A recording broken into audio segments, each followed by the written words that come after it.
باد زندہ باد ہے جمعیت زندہ باد، زندہ باد زندہ باد ہے جمعیت زندہ باد، امت مدہوش کو تو نے کیا بیدار ہے، تجھ سے وابستہ امید ملت نادار ہے، تو سپاہ سرفروشاں لشکر احرار ہے، تو سپاہ سرفروشاں لشکر احرار ہے، برسرے پیکار ہے تو قافلہ سالار ہے، زندہ باد ہے جمعیت زندہ باد، زندہ باد ہے جمعیت زندہ باد، پیروی رہنمائے دو جہاں سرکار سے، سیدی و مرشدی کے ناخدا افکار سے، پھر نکل آئی ہے ناؤ پنجے مجدار سے، پھر نکل آئی ہے ناؤ پنجے مجدار سے، منزل ساحل نظر آئی تیرے کردار سے، زلاد کے زندہ باد ہے جمعیت زندہ باد، زندہ باد ہے جمعیت زندہ باد، پھر جہاں داروں نے چھوڑا گوشے گمنام کو، مژدہ فصل بہاراں گلشن اسلام کو، آؤ بدلیں ہم اجالوں میں اندھیری شام کو، آؤ بدلیں ہم اجالوں میں اندھیری شام کو، بچ کے جائے نا عدو للکار کے اسلام کو، زندہ باد ہے جمعیت زندہ باد، زندہ باد ہے جمعیت زندہ باد، گونج دیتی ہے سنائی نعرہ تکبیر کی، پھر صفے اقوام باطل میں مچی ہے کھلبلی، نیند سے محروم پھرتے ہیں یہاں کے پرتھوی، نیند سے محروم پھرتے ہیں یہاں کے پرتھوی، سومناتوں کو گرانے پھر چلے ہیں غزنوی، زندہ باد ہے جمعیت زندہ باد، زندہ باد ہے جمعیت زندہ باد۔ الرحمن الرحیم وَإِذَا دُعُوا إِلَى اللَّهِ وَرَسُولِهِ لِيَحْكُمَ بَيْنَهُمْ إِذَا فَرِيقٌ مِّنْهُمْ مُعْرِضُونَ وَإِن يَكُن لَّهُمُ الْحَقُّ يَأْتُوا إِلَيْهِ مُذْعِنِينَ أَفِي قُلُوبِهِم مَّرَضٌ أَمِ ارْتَابُوا أَمْ يَخَافُونَ أَن يَحِيفَ اللَّهُ عَلَيْهِمْ وَرَسُولُهُ بل أولئك هم الظالمون إنما كان قول المؤمنين إذا دعوا إلى الله ورسوله ليحكم بينهم أن يقولوا سمعنا وأطعنا وأولئك هم المفلحون ومن يطع الله ورسوله ويخشى الله ويتقه فأولئك هم الفائزون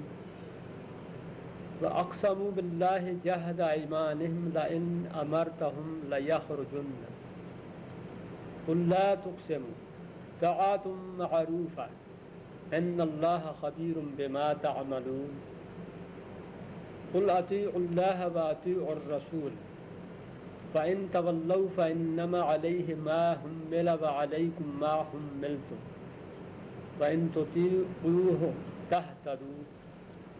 وما على الرسول إلا البلاغ المبين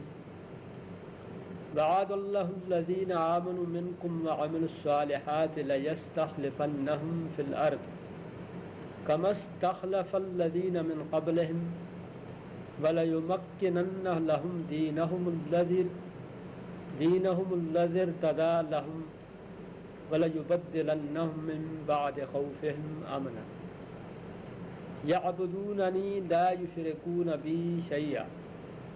ومن كفر بعد ذلك فأولئك هم الفاسقون وأقيموا الصلاة وآتوا الزكاة وأطيعوا الرسول لعلكم ترحمون صدق اللہ العظیم۔ حضرات، اس سے پہلے آپ کے سامنے 3-4 درس سورہ الحج سے پیش کیے گئے تھے۔ یہ جو تقریباً ایک رکوع میں نے آپ کے سامنے پڑھا ہے، یہ سورہ النور میں سے ہے۔ سورہ نور آپ حضرات جانتے ہیں کہ نبی پاک صلی اللہ علیہ وآلہ وسلم کی مدنی زندگی کے وسط آخر میں ابتدائی سالوں میں نازل ہوئی، یعنی سن 5 ہجری کے بعد اور سن 6 ہجری سے پہلے، غزوہ احزاب سے قبل، اور سورہ الاحزاب جو ہے وہ غزوہ احزاب کے بعد نازل ہوئی۔ ان دونوں صورتوں کے اندر مضامین کی ایک گہری مطابقت یہ ہے کہ اس کے اندر خدا کی توحید تو اللہ تعالیٰ نے اپنی اس کتاب کا کوئی صفحہ اور کوئی جگہ ایسی نہیں ہے جہاں بیان نہ کی ہو۔ آخرت کو بھی مختلف پیرایوں میں مختلف جگہوں پر بیان کیا گیا ہے، لیکن ان دو صورتوں میں مسلمانوں کی اجتماعی، معاشرتی، ازدواجی اور نجی زندگی جو ہے اس کے سلسلے میں کچھ بنیادی اصول دیے گئے۔ ان میں کچھ اس سورہ کے پس منظر میں ایک ایسے واقعہ بھی ہے، واقعہ عفق، جس کی وجہ سے یہ ضروری ہو گیا تھا، اور ویسے بھی اللہ کی حکمت جب یہی ہے کہ اس دین کو مکمل ہونا تھا اور تدریج کے ساتھ مکمل ہونا تھا، تو اللہ تبارک تعالیٰ تدریج کے ساتھ اپنے وہ احکام جو اس نے طے کیے تھے اس امت پر جاری کرنا، وہ احکام نافذ فرما رہا تھا۔ ان احکام میں پردے کے اور گھروں کے اندر کیسے جایا جائے، معاشرتی زندگی، نجی زندگی، اس کے مختلف گوشوں کے سلسلے میں اللہ تبارک تعالیٰ نے مومنوں کو تعلیمات دی۔ اس کے بعد یہ ہوا کہ وہ تعلیمات جن کا سلسلہ پیچھے سے چلا آ رہا تھا، مومنوں کے ایمان کی تعمیر، ان کے اندر تقوی کی پختگی اور ان دونوں چیزوں کے اثرات سے ان کو آگاہ کرنا، یہ تو بہرحال اس لیے ضروری تھا کہ وہ سارے کا سارا نظام اور ضابطوں کا وہ سارے کا سارا پلندہ جس کو کہ شریعت کہا جاتا ہے، وہ مومنوں ہی کے لیے تھا۔ وہ احکام، وہ فرامین، حلال اور حرام، امر اور نہی، وہ تمام کے تمام جن کی زندگیوں میں عملاً جاری اور ساری ہونے تھے، نافذ ہونے تھے، وہ وہی لوگ ہیں جو مومن کہلاتے ہیں۔ اب ان مومنوں کو وہ معیار دیا گیا کہ جب تمہارے سامنے اللہ کے احکام آئیں، جب تمہیں حلال اور حرام کی تمیز سکھائی جائے، جب تمہیں حق اور باطل کے درمیان فرق کر کے بتایا جائے، جب تمہیں جائز اور ناجائز کی تمیز سکھائی جائے، جب تمہیں یہ بتایا جائے کہ کون مبنی بر حق ہے اور کس کا موقف غلط ہے، اور یہ بتانے والا اللہ کا رسول ہو، تو پھر تمہیں اس فیصلے کو قبول کرنے میں ذرہ بھر بھی لیت و لال نہیں کرنا چاہیے، بلکہ بتمام خاطر تمہیں اس فیصلے کو قبول کر لینا چاہیے۔ اللہ تبارک تعالیٰ فرما رہا ہے کہ ان فیصلوں کو قبول نہ کرنے والے لوگ مومن نہیں ہو سکتے، منافق اور کافر ہی ہو سکتے ہیں،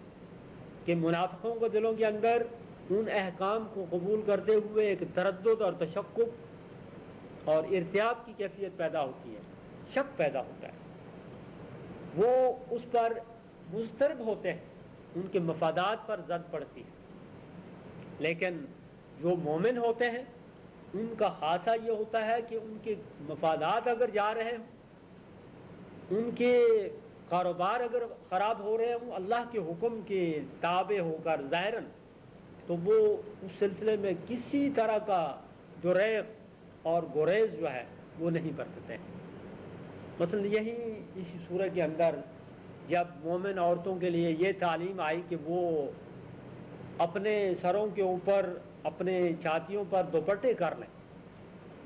اپنی اوڑھنیاں جو ہیں وہ اوڑھ لیں۔ تو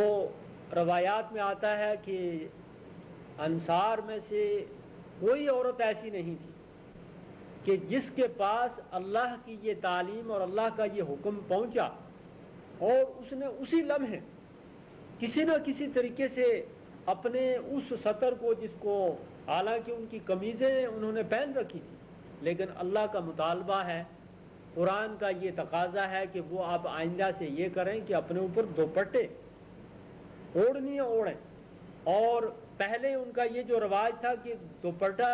سر کے اوپر باندھ لیا جاتا تھا، جیسا کہ یہاں بھی آپ مصری عورتوں کو اور بعض دوسری عورتوں کو دیکھتے ہیں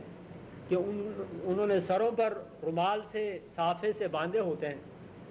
اور باقی جو ان کا وہ گاؤن سا ہوتا ہے وہ ان کے اعضاء کو اس حد تک تو کور کرتا ہے کہ لباس کے طور پر انہوں نے اسے پہنا ہوا ہوتا ہے، لیکن جسم کے جو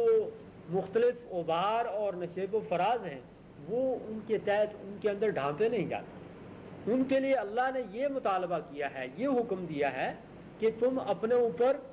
وہ اوڑھنیاں اوڑھ لو، اپنے چھاتیوں کے اوپر وہ اوڑھنیاں اور دوپٹے ڈال لو۔ اب جب یہ حکم انصار کی عورتوں کو پہنچا تو کسی نے اپنے کمر بند کی پٹی کو کھولا اور اسی کو اپنے اوپر ڈال لیا، کسی نے چادر پھاڑی اور اس کا دوپٹہ بنا لیا، کسی نے کس طریقے سے اور کسی نے کس طریقے سے، ایک لمحہ بھی انہوں نے ضائع نہیں کیا اور فوراً اللہ کے حکم پر عمل کر کے دکھا دیا۔ شراب کی حرمت کا اعلان ہوتا ہے، صحابہ کرام جس حالت میں تھے، کسی کے ہاتھ میں جام پکڑا ہوا تھا، کوئی سراہی سے انڈیل رہا تھا اور کسی نے تیاری شروع کر رکھی تھی، عین اس حالت میں جب شراب کی مکمل حرمت کا اعلان ہوا اور منادی نے یہ ندا دی کہ اللہ کی طرف سے شراب کی حرمت کا حکم آ گیا، تو وہ جام وہیں رک گئے لبوں کے ساتھ، وہ سراہیاں وہیں توڑ دی گئیں، اور یہاں تک کہ جنہوں نے حلق تک پہنچا دیا تھا شراب کے گھونٹ، انہوں نے حلق میں انگلیاں ڈال ڈال کر قے کر دی اور اپنے معدے کو اس ام الخبائث سے پاک کر لیا۔ یہ وہ جذبہ تھا ایمان کا، جس جذبے کے ابھارنے کے لیے ضروری تھا کہ اس کی پشت پر ایمان کی قوت ہو، اور اس کو مزید تیز کرنے کے لیے خدا کا خوف اور تقوی دلوں کے اندر بٹھا دیا جائے۔ یہی وجہ ہے کہ صحابہ کرام کا معاملہ یہ ہوتا ہے کہ وہ اپنے بڑے سے بڑے مفاد اللہ کے حکم کی تعمیل میں قربان کرنے کے لیے تیار ہو جاتے تھے۔ یہاں تک معاملات آتے ہیں کہ زندگیاں جا رہی ہیں اور وہ زندگی کی پرواہ نہیں کرتے ہیں، لیکن وہ اللہ کے ساتھ ایفائے عہد جو ہے، ایمان کی حالت میں اللہ کے ساتھ جو ایک آدمی ایمان لا کر جس عہد کا پابند ہو جاتا ہے، اس عہد کو پورا کرنے کے لیے وہ سب کچھ کر گزرتے تھے۔ روایات میں آتا ہے کہ ایک نوجوان کے ہاتھوں ایک بزرگ قتل ہو گئے اتفاق سے۔ اب ان بزرگ کے دو نوجوان بیٹے اس نوجوان کو پکڑے حضرت عمر رضی اللہ عنہ کے پاس لائے کہ امیر المومنین، اس آدمی نے ہمارے باپ کو قتل کر دیا اور ہم آپ کے پاس انصاف کے لیے آئے ہیں، اس کو پکڑ کر لائے۔ حضرت عمر نے اس نوجوان سے اس کا بیان لیا، اس نے اعتراف کیا کہ ہاں میرے ہاتھوں ان کا باپ قتل ہو گیا ہے۔ حضرت عمر نے اس پر جو حد تھی وہ جاری کر دی۔ اب اس نے کہا کہ امیر المومنین، مجھے قصاص کے طور پر قتل کرنے سے پہلے ایک میری چھوٹی سی درخواست ہے کہ میرا چھوٹا بھائی ہے جو ابھی معصوم ہے، اس کا سرپرست میں ہی ہوں، ہمارا باپ فوت ہو چکا ہے، اب اس کا کوئی پرسان حال نہیں، اگر آپ مجھے تھوڑی سی اجازت دیں، کچھ وقت کی مہلت دیں، تو میں اپنے بھائی کے معاملات کسی کو آدمی کے سپرد کروں۔ امیر المومنین نے فرمایا کہ اس مجمع کے اندر تمہارا اگر کوئی ضمانتی ہے، کوئی گارنٹی دینے والا ہے، تو تو اس کو اپنا ضامن بنا جا، اور میری طرف سے تجھے اجازت ہے کہ تو اتنی دیر میں اپنے معاملات کو طے کر کے واپس آ جا۔ اب وہ نوجوان مدینہ کی بستی میں اجنبی تھا، باہر سے یہ کیس آیا تھا۔ مدینہ میں وہ صحابہ کرام کا مجمع جو معروف مجمع تھا، اس پر اس نے نگاہ دوڑائی، کوئی اس کو واقف نظر نہ آیا۔ اب ان ناواقفوں میں سے اس نے حضرت ابو ذر غفاری رضی اللہ عنہ پر انگلی رکھی کہ امیر المومنین میں ان کو اپنا ضامن بناتا ہوں۔ اب حضرت ابو ذر غفاری رضی اللہ عنہ ذرہ بھی احتجاج نہیں کرتے ہیں اور انکار نہیں کرتے ہیں کہ میں تو اس نوجوان کو جانتا ہی نہیں ہوں، میں کیسے اس کی ضمانت دوں۔ انہوں نے فرمایا کہ امیر المومنین اگر اس نے مجھے اپنا ضمانتی بنایا ہے تو میں اس بات پر تیار ہوں کہ اس کی ضمانت دوں، اگر یہ نہ آیا تو اس کی جگہ وہ سزا مجھے دی جائے۔ یہ انہوں نے ضمانت دی اور وہ نوجوان وہاں سے رخصت ہو گیا۔ اب یہاں آپ یہ ملاحظہ فرمائیے کہ اللہ کے نبی کے ایک نمائندے امیر المومنین خلیفۃ المومنین کی طرف سے اس کے لیے سزا کا اعلان ہو چکا ہے، اس کو اپنی سزائے موت کا اعلان سنایا جا چکا ہے۔ اب وہ وہاں سے رخصت جا رہا ہے، اسٹیٹ کا سب سے بڑا سربراہ اس کے پیچھے کوئی CID نہیں لگا رہا ہے، اس کو پولیس کی تحویل میں دے کر ہتھکڑیوں اور بیڑیوں میں گھر نہیں پہنچا رہا ہے۔ مومنوں کے ایمان کو اتنا پختہ کر دیا جاتا تھا اور وہ اتنا قابل اعتماد ہو جاتا تھا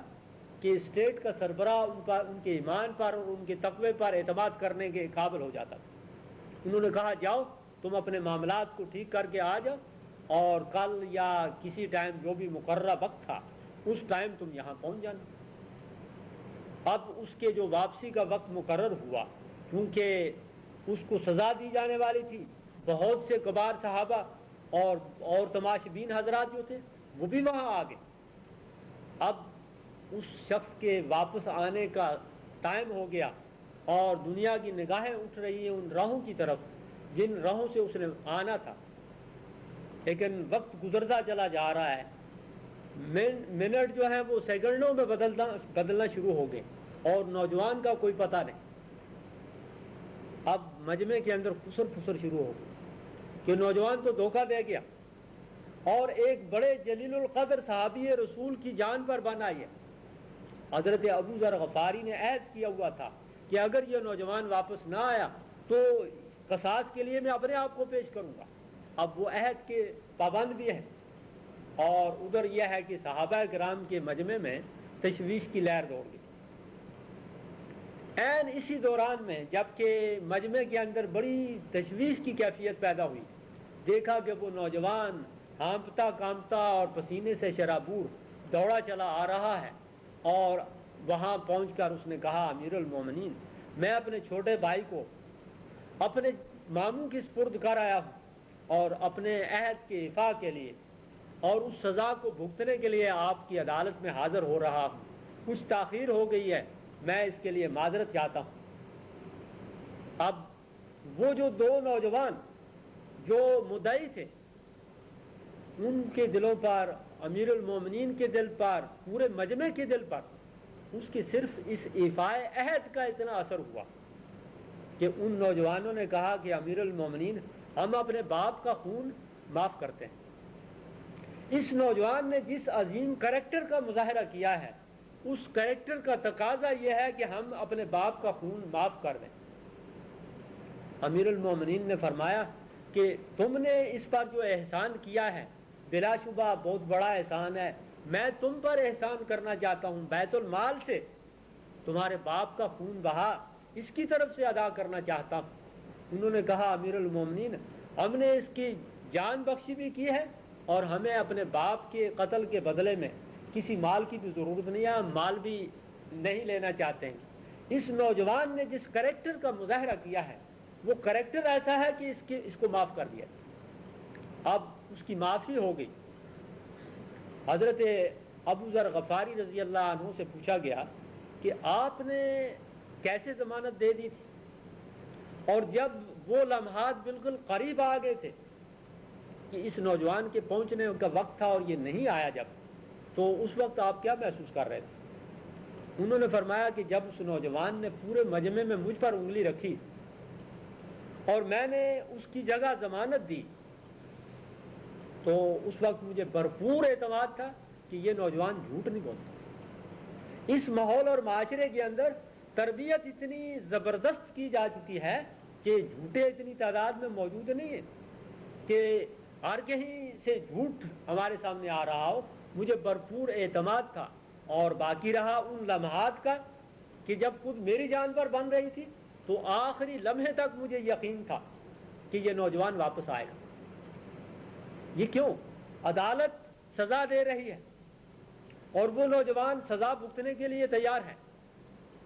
اور اس کو یہ چھٹی ملی ہوئی ہے، وہ اسلامی سرحدوں سے بھاگ کر کہیں دور جا سکتا تھا، اپنی جان بچا سکتا تھا، لیکن کیا وجہ ہے کہ وہ اپنی جان لیے ہوئے وہ سزا بھگتنے کے لیے وہاں آ موجود ہوا، اور صرف اس کے اس عہد کی پاسداری کا نتیجہ یہ ہوا کہ اس کی جان بھی بخشی گئی، اور پورے کے پورے مجمع پر ایک ایسی ایمان افروز کیفیت طاری ہوئی کہ خود امیر المومنین تقاضا کر رہے ہیں ان نوجوانوں سے کہ تمہارے باپ کا خون بہا میں ادا کروں گا، اور وہ کہتے ہیں کہ ہمیں خون بہا کی ضرورت نہیں، ہم نے اس نوجوان کو للہ معاف کر دیا۔ ان لوگوں کو اللہ کی شریعت کی طرف سے جو بھی فیصلہ ہوتا تھا اس فیصلے کو قبول کرنے میں ذرا بھی تردد نہیں ہوتا تھا، کیونکہ ان کو پتا تھا کہ اللہ کے دین کی حدود اگر ہم پر نافذ ہو جاتی ہیں تو ان حدود کے نفاذ کے بعد ہم پاک ہو جائیں گے اور ہم صاف ہو جائیں گے، خدا کی عدالت میں ہمیں پھر مزید سزا نہیں ملے گی۔ اور پھر ان کو آخرت پر اتنا پکا یقین ہوتا تھا کہ آخرت کے یقین کی وجہ ہی سے وہ دنیا میں سنگین سے سنگین سزا بھگتتے تھے، کڑی سے کڑی سزا بھگتتے تھے، اس لیے کہ آخرت کی سزا سے بچ جائے۔ ہمارے ہاں یہ ہوتا ہے کہ جھوٹ بول کر، جھوٹے اور ماہر وکیلوں کو بڑی بڑی فیسیں دے کر تو مجرموں کو بری کرا لیا جاتا ہے، اور بڑی خوشی منائی جاتی ہے کہ ہمارا بیٹا یا ہمارا بھائی بری ہو کر آ گیا قتل کے مقدمے سے، چوری کے مقدمے سے، کسی ایسے مقدمے سے جس مقدمے میں اس پر حد جاری کی جا سکتی،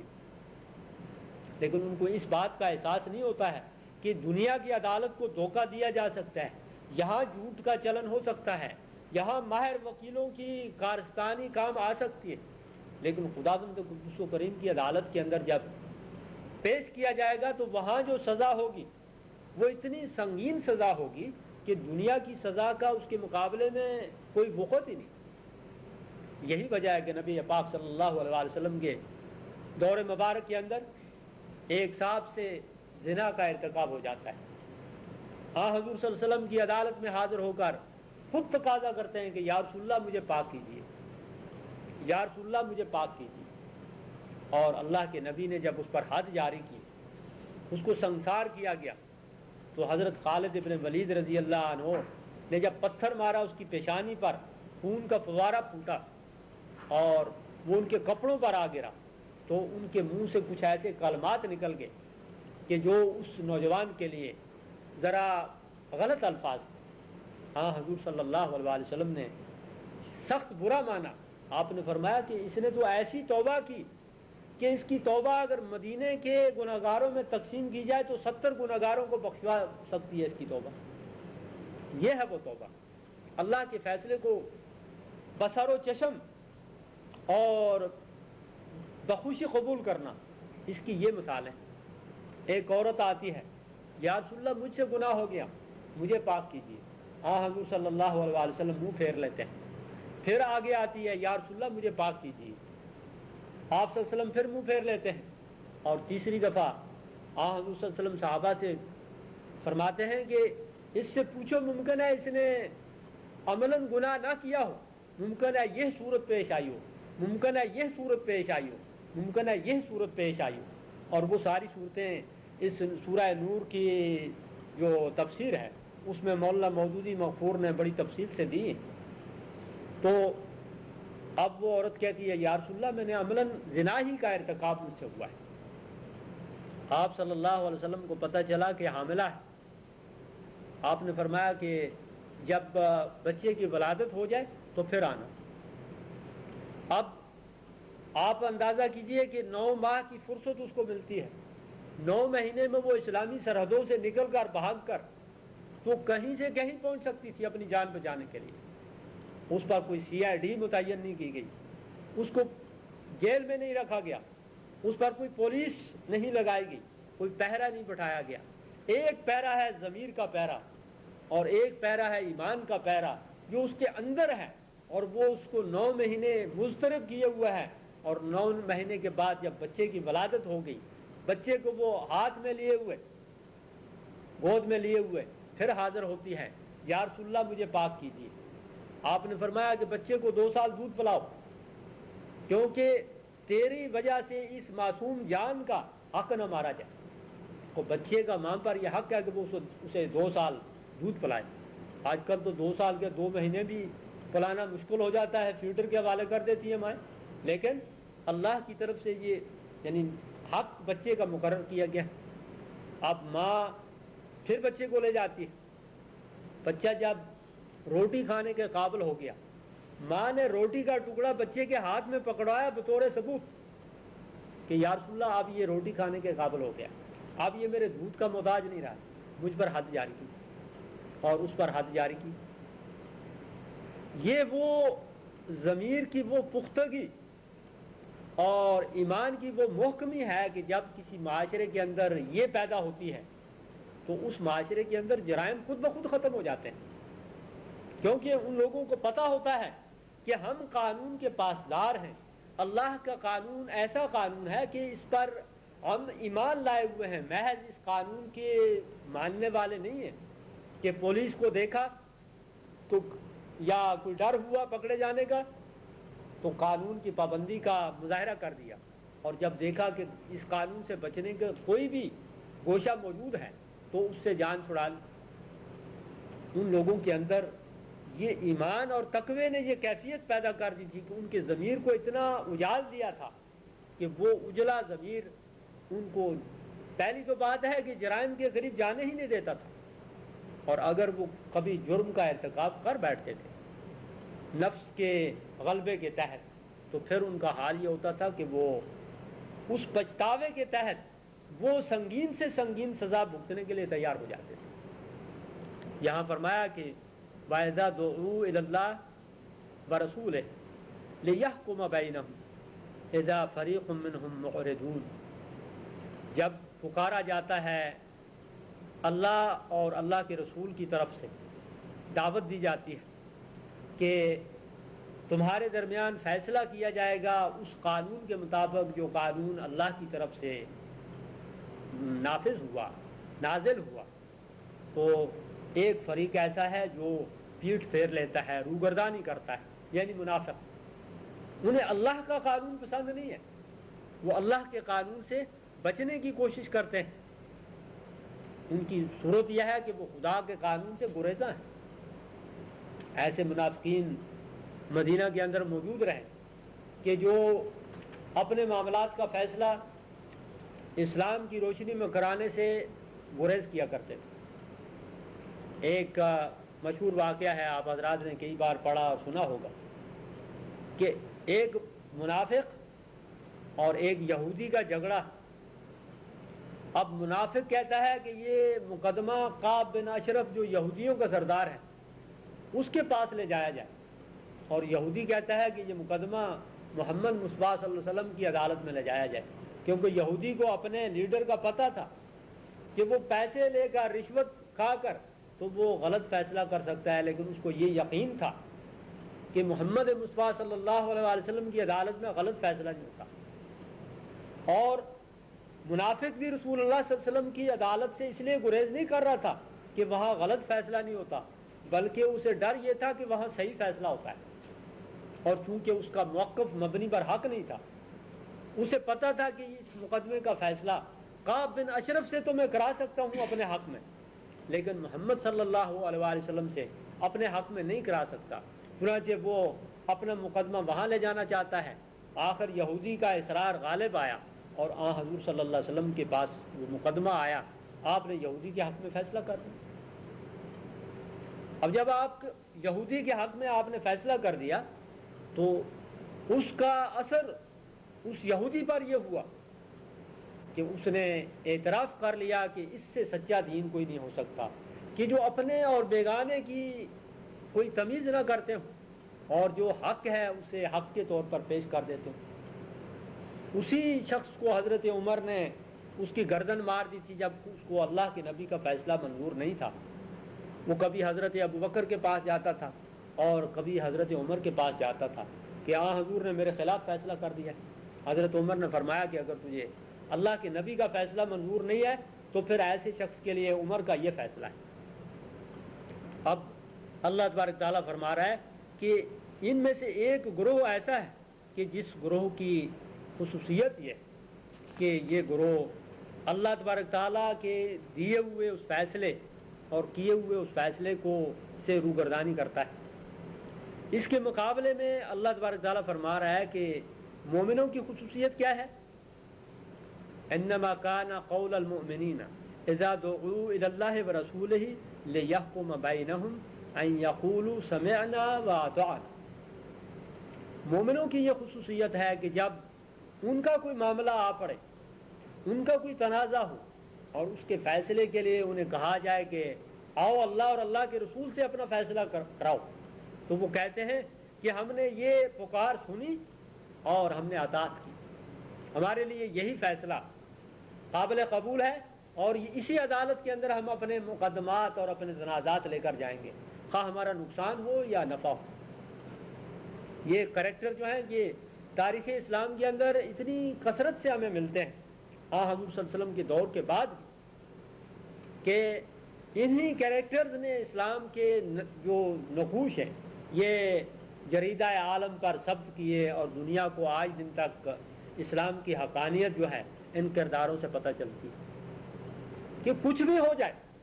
نقصان کسی نوعیت کا بھی ہو جائے، لیکن فیصلہ ہمیں اللہ کا اور اللہ کے رسول کا قبول کرنا ہے. فرمایا کہ ایسے لوگ جن لوگوں کا یہ رویہ ہو کہ اللہ اور اللہ کے رسول کا فیصلہ دل و جان سے قبول کرتے ہوں، وَأُولَٰئِكَ هُمُ الْمُفْلِحُونَ، یہ لوگ فلاح پائیں گے، نجات پائیں گے. وَمَن يُطِعِ اللَّهَ وَرَسُولَهُ وَيَخْشَ اللَّهَ وَيَتَّقْهِ فَأُولَٰئِكَ هُمُ الْفَائِزُونَ. جو اللہ اور اللہ کے رسول کی اطاعت کرے گا، یعنی گویا اللہ اور اللہ کے رسول کے فیصلے کو قبول کرنا اس کی اطاعت ہے. جو اطاعت قبول کرے گا وَيَخْشَ اللَّهَ، اور یہ اطاعت قبول کرنے کی پشت پر جذبہ کون سا ہوگا؟ اللہ کا خوف ہوگا. اللہ کے خوف کی بنا پر کہ ایک آدمی کو پتہ ہے کہ آج میں اگر دنیا کی عدالت سے بری بھی ہو گیا تو خدا کی عدالت ایسی عدالت ہے جہاں انصاف ہوگا اور مجھے لینے کے دینے پڑ جائیں گے، اور وہاں سزا جو ہے وہ بڑی ہولناک سزا ہوگی. عذاب علیم ہوگا، عذاب عظیم ہوگا، عذاب مہین ہوگا، توہین آمیز، دردناک اور بہت بڑا عذاب ہوگا.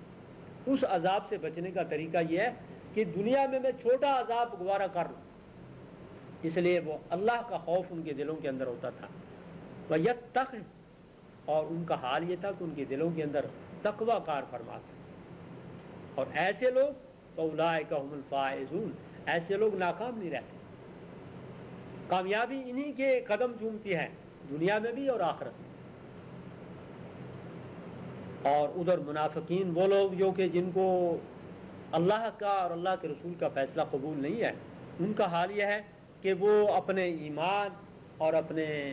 اعمال کے سلسلے میں قسمیں کھا کھا کر یقین دلا رہے ہیں کہ ہم ایمان لائے ہیں. ان سے کہو کہ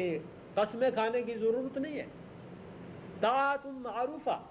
اطاعت کا رویہ ایک کھلا رویہ ہوتا ہے. اس کے اندر یہ بات نہیں ہو سکتی ہے کہ ایک آدمی قسم کھا کر اپنے آپ کو مطیع ثابت کرے،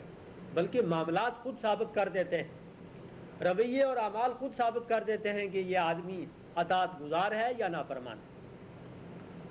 فرمایا کہ ان اللہ خبیر بما تعملون، تم جھوٹی قسمیں کھا کر تو کسی انسان کو تو دھوکہ دے سکتے ہو، کسی انسان کو فریب کا شکار کر سکتے ہو، لیکن یاد رکھو کہ اللہ تعالیٰ ہر اس تمہاری حرکت سے باخبر ہے جو تم سے سرزد ہوتی ہے۔ اب اس کے بعد مومنوں سے اللہ تبارک تعالیٰ بالخصوص اور پورے ماحول سے بالعموم یہ مطالبہ کرتا ہے کہ قل، اے نبی ان سے کہو، ان کو پکارو کہ اطیعوا اللہ و اطیعوا الرسول، کہ تمہارے اندر اللہ اور اللہ کے رسول کی اطاعت بھرپور طریقے سے ظاہر ہونی چاہیے۔ تم اپنے اعمال، اپنے رویوں، اپنی حرکات اور اپنے معاملات سے یہ ثابت کرو کہ تم اللہ اور اللہ کے رسول کے فرما بردار ہو۔ تمہیں نقصان ہوتا ہے ورا کر لو، تمہاری جان پر زد پڑتی ہے، تمہارے مال پر زد پڑتی ہے، تمہارے کاروبار پر زد پڑتی ہے، تمہارے بال بچوں پر زد پڑتی ہے، کچھ بھی ہوتا ہے تو تم اس کو قبول کر لو، لیکن یاد رکھو کہ اللہ اور اللہ کے رسول کی اطاعت سے روگردانی نہ کرو۔ فَإِن تَوَلَّوْا، اگر تم روگردانی کرو گے، فَإِنَّمَا عَلَيْهِ مَا حُمِّلَ وَعَلَيْكُمْ مَا حُمِّلْتُمْ، تو رسول کی جو ذمہ داری ہے وہ پوری کرے گا، جس طرح کہا گیا کہ لَكُمْ دِينُكُمْ وَلِيَ دِينِ، تمہارا معاملہ تمہارے ذمہ، اس کی ذمہ دار تم ہو، اور ہمارا معاملہ ہے اور اس کی ذمہ دار ہم۔ تم اس کے سلسلے میں جواب دہ ہو اور ہم اپنے معاملات کے سلسلے میں جواب دہ ہیں۔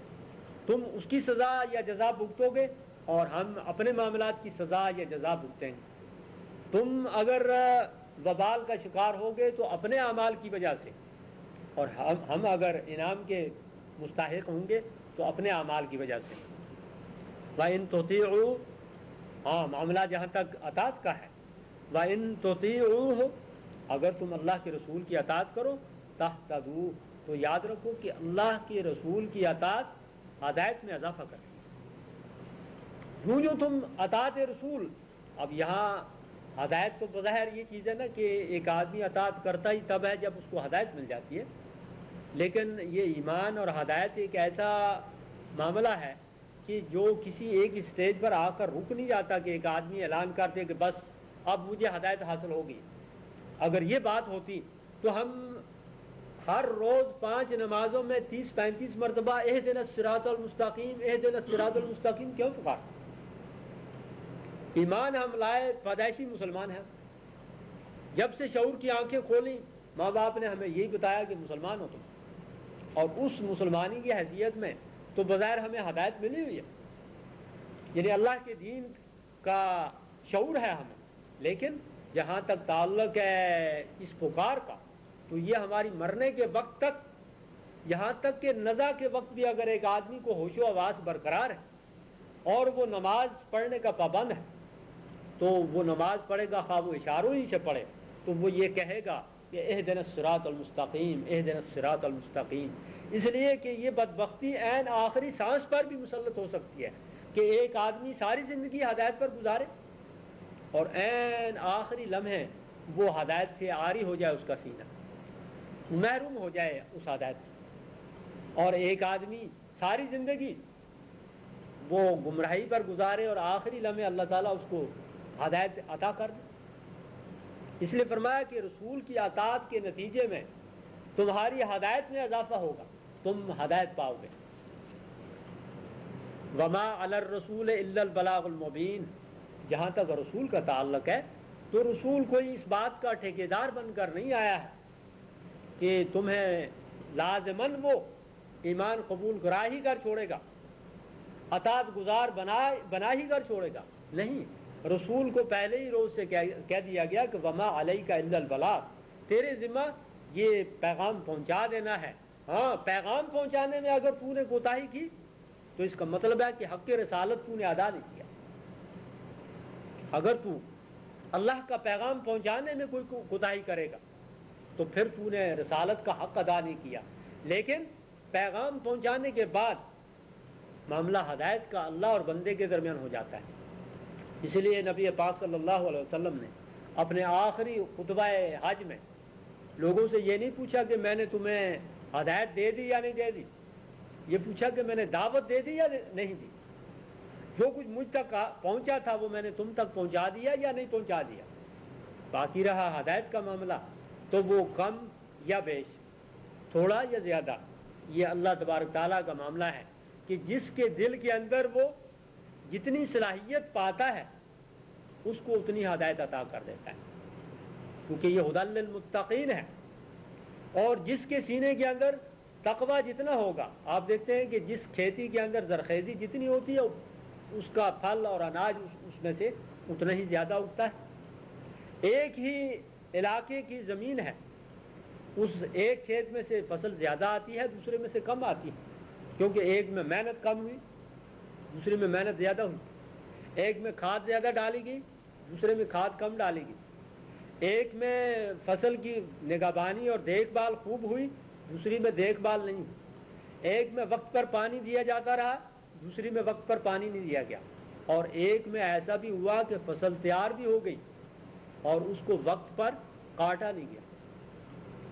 اگر فصل مکمل ہو گئی لیکن وقت پر کاٹا نہیں گیا اور دوسری فصل کو وقت پر کاٹ لیا گیا تو نتیجہ یہ ہوا کہ ممکن ہے اس میں کم ہی فصل ہو لیکن پھل زیادہ آ گیا اور اس کا فصل ضائع ہو گیا۔ تو یہ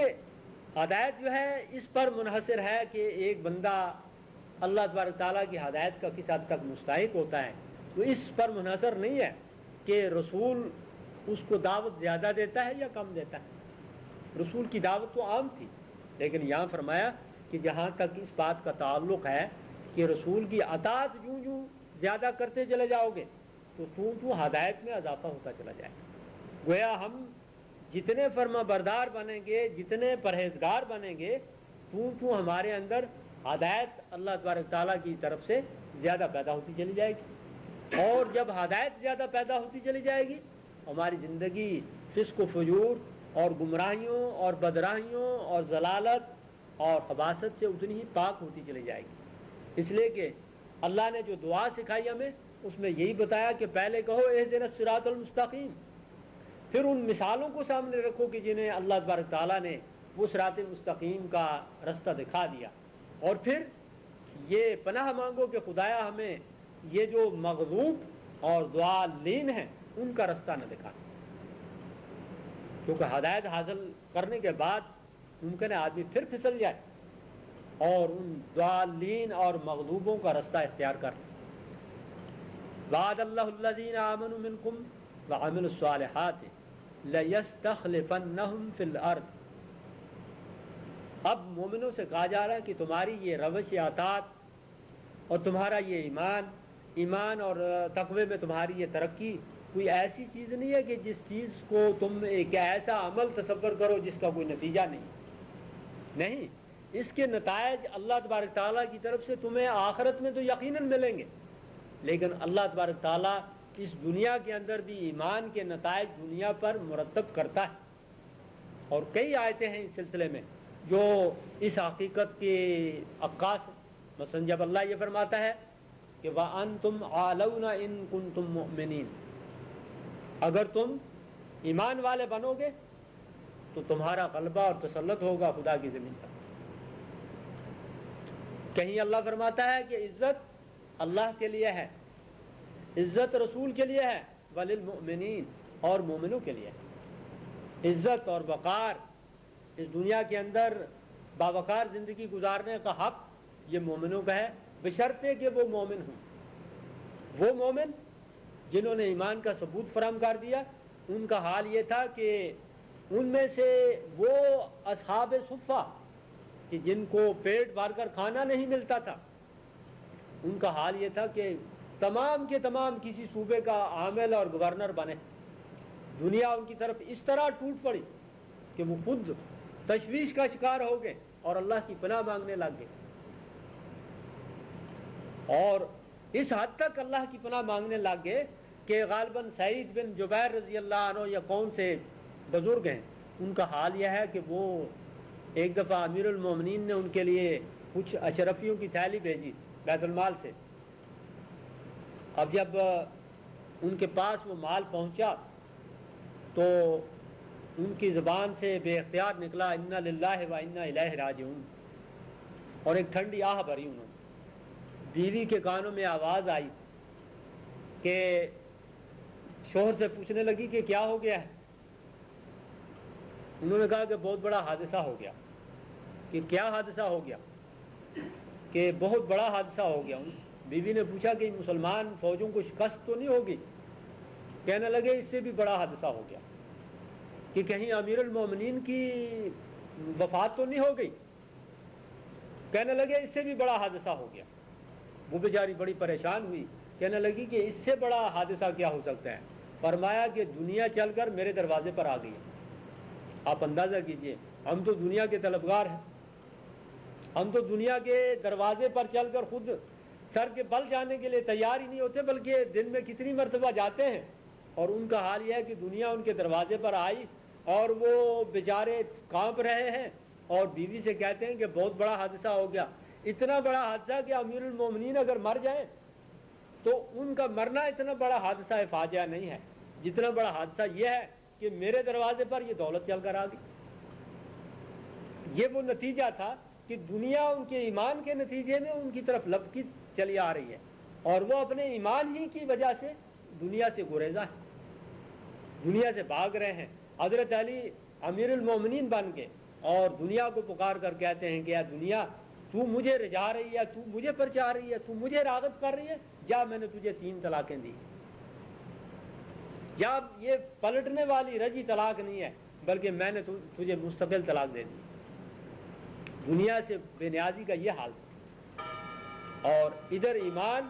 دنیا سے دور کر رہا ہے اور ایمان ہی کی وجہ سے دنیا قریب آ رہی ہے. اسی لیے اللہ والے یہ کہتے ہیں کہ جب ایک آدمی اللہ کا ہو جاتا ہے ساری دنیا اس کی ہو جاتی ہے، اور جب وہ دنیا کا ہو جاتا ہے تو اللہ تو اس کا رہتا ہی نہیں ہے اور دنیا کا بھی کوئی گارنٹی نہیں ہوتی ہے کہ وہ اس کے لیے اس کی ہوگی یا نہیں ہوگی. اللہ نے فرمایا کہ اللہ کا یہ وعدہ ہے، یہاں یہ نہیں کہا گیا کہ ایسا ہوگا، پاسبلٹی ہے، نہیں، اللہ کا یہ وعدہ ہے. اور اللہ نے قرآن حکیم کے اندر جگہ جگہ فرمایا کہ لا یخلف المیعاد، اللہ اپنے وعدے میں جھوٹا نہیں ہوتا ہے، وعدہ خلافی نہیں کرتا ہے. اللہ کا وعدہ ہے ان لوگوں کے ساتھ جو ایمان لائے. منکم، یہ کوئی 50 صدیوں بعد کی بات نہیں کہی جا رہی ہے، منکم، تم لوگوں میں سے، وعملوا الصالحات، ایمان لانے کے بعد جنہوں نے اپنے آپ کو ایمان کے سانچے میں ڈھال لیا، جنہوں نے اپنے آپ کو، اپنے اعمال اور رویوں کو ایمان کے تابع کر دیا. لَيَسْتَخْلِفَنَّهُمْ فِي الْأَرْضِ، اللہ ان کو زمین کے خلافت عطا کرے، حکومت اور اقتدار بھی دے گا. اور حکومت اور اقتدار اس لیے دے گا کہ وہ خدا کے زمین پر، جیسا کہ سورہ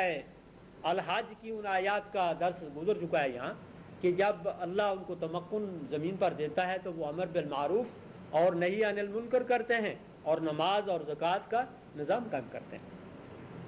اس طرح کی خلافت اللہ تبارک تعالیٰ انہیں دے گا کہ جس کے ذریعے وہ دنیا میں عزت اور وقار بھی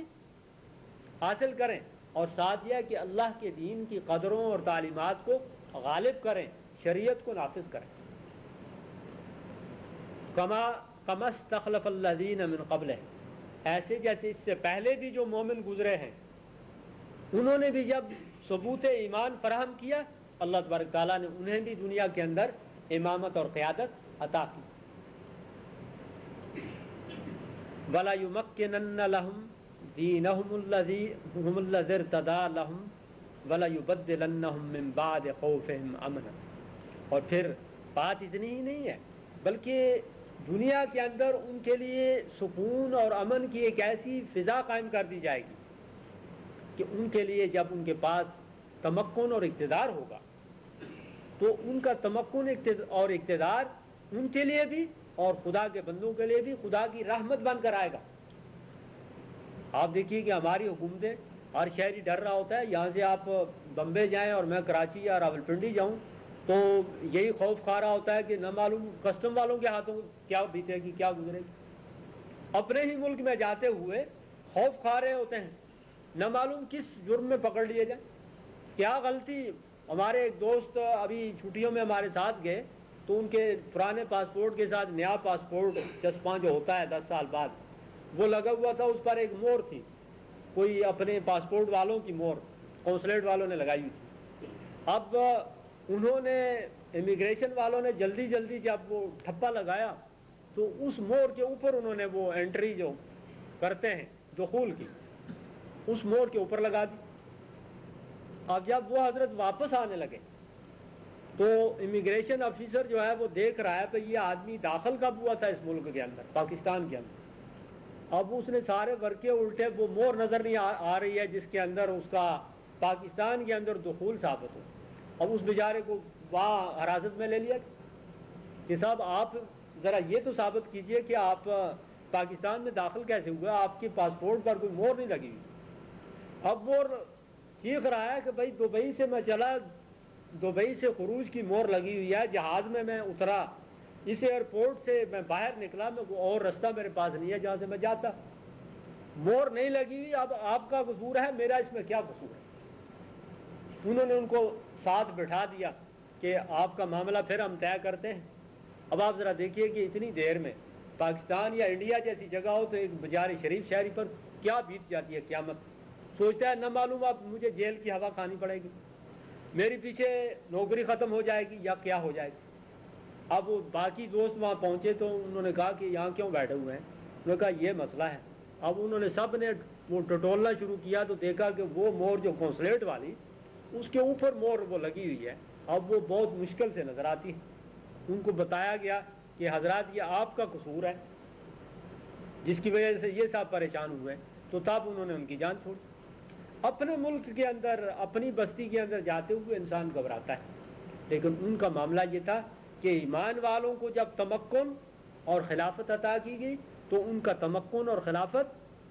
خدا کی ساری زمین والوں کے لیے امن و اطمینان کا باعث بن گیا.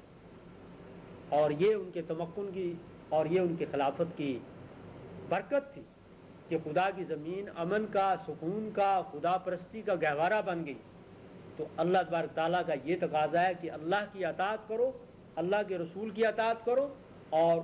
اپنے ایمان اور تقوی کا ثبوت فراہم کرو, اس کا نتیجہ یہ تمہیں دیا جائے گا. وآخر دعوانا ان الحمدللہ رب العالمین.